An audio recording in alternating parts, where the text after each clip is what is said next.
So, Dr. Pepper lovers, have you heard about the new Bluebell Dr. Pepper float ice cream? Well, if you know me, you know that I have to have anything Dr. Pepper, and I drink it at least a 10, 2, and 4. So I had to get it, and here's the scoop. So the first question, does the overall flavor of it taste like a Dr. Pepper float? That depends.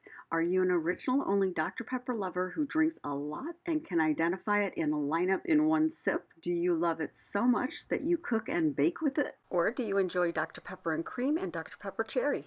Second question, does it taste better to make a Dr. Pepper float? Well, this is the way I love it now since I'm making it with half actual Dr. Pepper. And thirdly, do the swirls taste different, or is it just an overall flavor? Yes, the light swirls are vanilla bluebell ice cream, and the dark swirls are supposed to taste like Dr. Pepper. Now, the big question, do those swirls taste like Dr. Pepper? Well, if you are a Dr. Pepper expert, then you will know they do not taste like Dr. Pepper.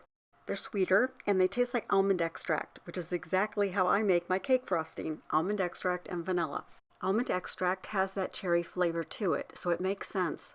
But you're definitely not going to get the Dr. Pepper flavor. And because it's so sweet, I really believe that nuts are the perfect topping because they counterbalance that. So if you're not expecting it to taste exactly like Dr. Pepper, I think you'll like it, and I give it a big thumbs up.